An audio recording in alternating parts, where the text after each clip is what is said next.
Hola, ¿qué tal? Bienvenidas y bienvenidos al podcast El Diván de tu Mente. Soy Ángel Espinosa y me encontraré acompañándote en esta aventura por los próximos minutos como cada viernes, esperando que disfrutes de ello en el lugar que te encuentres, así que toma asiento y comencemos con el tema del día de hoy, que es ¿qué son y cómo sobrevivir a los ambientes tóxicos?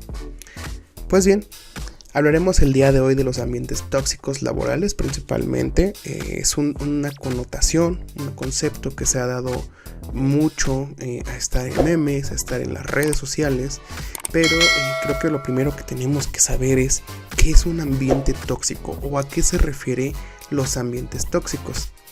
Pues bien, son ambientes de trabajo, son ambientes laborales en los cuales se denota y se encuentran diferentes tipos de agresiones y situaciones aversivas, situaciones que son molestas para nosotros, para las personas y que generan cierto tipo de frustración, cierto tipo de malestar, cierto tipo de condiciones desagradables en nuestro día a día, ¿no? Creo que es muy común ver hoy en día en las zonas de trabajo, en los diferentes puestos, independientemente del que tengamos, a jefes, ¿no? Jefes de área o compañeras que abusan, que critican y que forman parte de situaciones controversiales. Entonces, vamos a nosotros hablarlo, referirnos a estos ambientes tóxicos como aquellos ambientes que nos generan malestar. Así de sencillo, ¿vale? Y para esto, vamos a platicar, mejor dicho, de condiciones que, al menos en la experiencia de un servidor, que ha visto, que ha vivido, en la cual, se repiten como ciertos patrones de conductas, ¿no? Primero que nada, quiero hablar acerca del tipo de liderazgo. La situación más común que tenemos para un ambiente tóxico es la relación que tenemos con nuestro jefe inmediato, ¿vale? El jefe del lugar, de la sucursal, del equipo de trabajo, que tiende a ser muy posesivo, que tiende a ser muy premiante en el sentido de que tiene a sus favoritos de una forma no adecuada, en donde premia a aquellos que generan un valor distinto al que te exige o te pide tu puesto de trabajo, ¿no? Entonces, este tipo de jefaturas, y se ha dado el caso de que, al final generan, ¿no?, cierta incertidumbre en el valor de nuestro trabajo.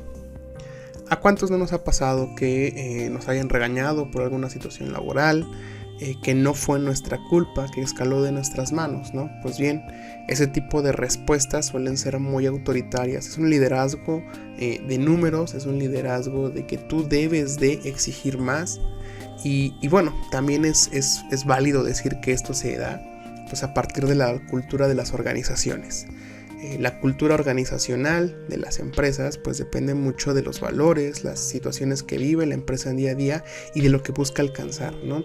Hay grupos de trabajo que son completamente aversivos, donde los compañeros se apropian de tus ideas y hacen con ellas lo que quieren, las venden, las presentan como propias y te hacen a un lado. Entonces son situaciones que generan mucho estrés. Y lamentablemente este estrés para los trabajadores puede devenir en situaciones de salud, ¿no? Ya situaciones psicosomáticas en donde podemos reflejar que por la carga de estrés puede haber una parálisis facial, puede haber una lumbalgia, puede ser un tipo de migraña y así sucesivamente, ¿no? Podemos ir yendo a diferentes tipos de enfermedades que se dan a raíz de esta situación. Ahora, bien, si estamos hablando de un ambiente tóxico, si estamos hablando de decirte, oye, la mayoría de las empresas, lamentablemente mexicanas, viven en un entorno similar, ¿qué tengo que hacer yo para sobrevivir? ¿Cómo puedo hacer yo o qué puedo hacer yo, el empleado, para poder estar y permanecer en una empresa de ese tipo, ¿no? Inicialmente yo te diría que no es lo ideal. Lo ideal es encontrar un entorno en donde podamos desarrollarnos y desempeñar nuestras funciones sin ninguna complicación, con posibilidades de aspiración, de crecimiento interno en la empresa, ¿no? De poder llegar y desarrollarnos. Sin embargo, no en todos los casos se puede, ¿no? Y a veces tenemos como esta creencia y esta idea de que debemos estar agradecidos por tener trabajo cuando las tasas de desempleo en el país cada vez son mayores, ¿no? Y tiene sentido el hecho de que nos hagamos responsables de soportar o de asumir ese tipo de situaciones o ambientes tóxicos para nosotros, porque pues de ahí sale para la comida, de ahí sale para la ropa, para la educación de los niños, para poder mantenerme bien con mi familia, para poder pagar mi renta, mi casa, o aportar a mi casa, ¿no? Los gastos necesarios para los diferentes servicios o en otros casos para nuestros propios hijos, ¿no? Que también son situaciones que se consideran pues para decir, bueno, pues no tengo opción de buscar o mudarme a otra empresa que sea más adecuada y tengo que mantenerme en esta porque es la que me da el ingreso para poder vivir. Yo te diría que sí. Lamentablemente el entorno mexicano tiene muchas limitantes en ese sentido. Sin embargo, creo que podemos desarrollar habilidades en conjuntos que te van a ayudar a poder gestionarte y mantenerte en este tipo de ambientes. Pues bien, el primer caso que tenemos que trabajar, el primer caso que debemos de retomar nosotros mismos es el tema de cómo estamos tomando este tipo de situaciones de manera personal o profesional. Dicen que cuando alguien nos dice algo, alguna crítica, no nos debería por qué afectar si nosotros confiamos en lo que hacemos o creemos en lo que hicimos. Ese tipo de situaciones y condiciones de creencias personales, de situaciones en donde nos mantenemos con una autopercepción consciente de nuestras habilidades, va a hacer que lo que hagan los demás se limite y no nos afecte. ¿Es algo muy complicado de trabajar? Sí, estoy completamente de acuerdo. Es algo muy difícil de trabajar en el día a día, poder separar lo personal de lo profesional, pero una vez que alcanzamos este nivel de conciencia, es más fácil poder dejar pasar comentarios o acciones que nos puedan hacer daño. Cuando hay un grupo de compañeros que tienden a hacer abuso, ya sea mediante bromas, ya sea mediante sobajar nuestra autoridad, nuestro conocimiento, nosotros somos los que somos capaces de permitir que nos afecte o que no nos afecte. Primero que nada, seamos conscientes de nuestras características personales. Somos personas inteligentes, somos personas que nos adaptamos a diferentes situaciones, que tenemos habilidades que sobresalen a la de los demás. En otras tenemos habilidades que trabajar, como cualquier caso. Sin embargo, esas habilidades que nos posicionan en donde estamos, esa expertise de tener ya muchos años de experiencia en la empresa, de tener muchos años de experiencia no solo en esa empresa, sino en otras áreas, en otras empresas, pues nos dan la fortaleza de que por algún motivo nos contrataron, nos seleccionaron, algo vieron en nosotros que cumple con los requisitos de esa posición de trabajo. Y es ahí de donde debemos empezar. Si nosotros somos conscientes de estas habilidades, si nosotros somos conscientes de estas situaciones, podemos mantener al margen los comentarios y las críticas de los demás. Nosotros no somos seres perfectos, eso es más que obvio. Ningún colaborador, ningún trabajador es perfecto en lo que hace. Pero ¿qué somos? Somos perfectibles. ¿En qué sentido? Podemos mejorar. Podemos llegar a diferentes áreas si nos esforzamos y si trabajamos en aquello que tenemos. Pero no por el hecho de que los demás digan que no somos buenos, que no lo sabemos hacer, debemos de casarnos con ese predicamento. En segundo punto, y más importante, hay que tener y trabajar con nuestra inteligencia emocional. Mucha gente es reactiva, mucha gente toma un papel de defensa personal ante situaciones que considera adversas o aversivas, que es de mal gusto o de desagrado. Y reaccionan en situaciones en las que a veces el pensamiento frío, pensar con la cabeza fría, genera mejores resultados y genera mejores sensaciones que el hecho de actuar por impulso. Lo veíamos en el capítulo pasado, ¿no? Las emociones tienen un efecto en nosotros. Las emociones que tenemos tienen no solo un efecto en nosotros, sino también un efecto con el resto de compañeros, con el resto del equipo de trabajo, y que a la larga puede generar asperezas entre áreas, entre compañeros, que nos pueden desencadenar en problemas mayores. Dice, ni todo para allá, ni todo para acá, ¿no? Entonces hay que trabajar con la inteligencia emocional, que es cómo estamos recibiendo los comentarios, es saber de quién viene y cuál es la finalidad de ese comentario, ¿no? Es válido hacer la pregunta siempre que alguien te dice, oye, ¿con qué sentido aseveras o haces tú esa pregunta, ¿no? ¿Con qué sentido me estás diciendo esto? ¿Cuál es tu intención con ello?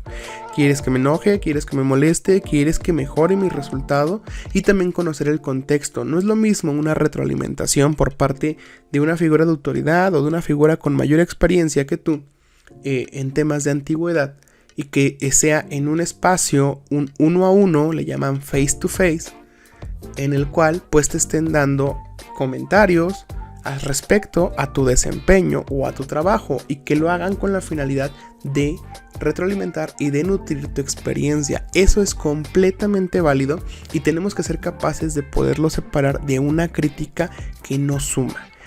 Hay críticas o comentarios de retroalimentación, que así lo dicen incluso algunos jefes, delante de todo el equipo de trabajo, en donde te exponen y te vulneran frente al equipo con la finalidad de socavar tus capacidades. Tenemos que saber salirnos de esos momentos, de esos entornos. En el momento en que alguien está transgrediendo la línea de respeto que me tiene hacia mí frente a los demás, yo tengo todo el derecho de tomarme el pie y decir, ok, gracias, me retiro. Y con gusto lo platicamos si gusta más de manera personal, ¿no? Podemos solicitar esos apoyos. Habrá jefes que no lo harán, habrá jefes que los agarren curva y que se hagan conscientes de ellos. En mi caso, yo viví esta experiencia en donde yo pedía una retroalimentación, yo más individual, ¿no? Más hacia la persona y no tanto de exponerlo, ¿no? Tenemos que saber poner límites, y eso es algo que es muy claro. ¿Es difícil a nivel laboral? Sí. La primera respuesta que recibo cuando me doy ese tipo de información es, oye, pero yo no quiero que me corran, yo no quiero perder mi trabajo, ¿no? Me van a ver como un empleado revoltoso, me van a ver como un empleado que siempre está en contra, que no está a favor de los comentarios. Pero se ha dicho, y hay una frase que dice, ¿no? Se regaña en privado y se felicita en público. Y creo que es una idea completamente sana de un entorno organizacional favorable. Y eso es algo que nosotros tenemos que buscar. Ahora, si bien no es posible hacer esto y tenemos miedo, tenemos temor o el trabajo no lo da, a veces la forma de que percibimos el entorno nos ayuda con ciertas acciones a poder bajar esos ánimos y esas emociones. Si ya lo viviste, si lo estás viviendo, salte del círculo, ve al baño, mójate la cara, lávate la cara, respira por unos segundos y trata de tener en tu mente que no fue tu culpa, que no es algo que puedas controlar y que tú estás a favor de ti. No te autosabotees, no busques autosabotearte. Mucha gente se socava, que cae de ánimo y dice es que siempre me pasa, es que es por mi culpa, es que no puedo. Tenemos que evitar ese tipo de situaciones y la forma de evitarlo es no autosaboteándote. Esos son unos tips que te puedo dar yo para el tema de los ambientes tóxicos, que lamentablemente es un tema muy común, está muy de moda y que nos puede generar cierto estrés, ¿no?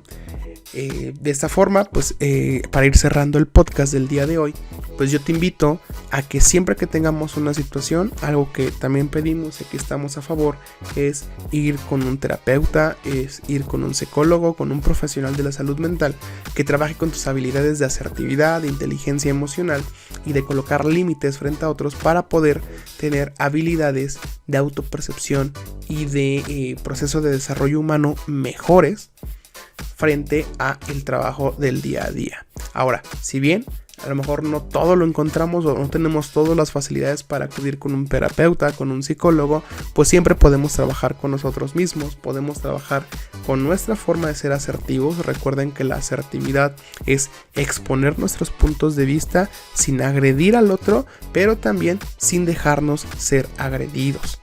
Entonces hay que trabajar con esa asertividad, hay que dialogar de manera interna con nosotros a la finalidad de poder tener tiempo de conocernos y conocer también cómo podemos reaccionar en esas diferentes situaciones.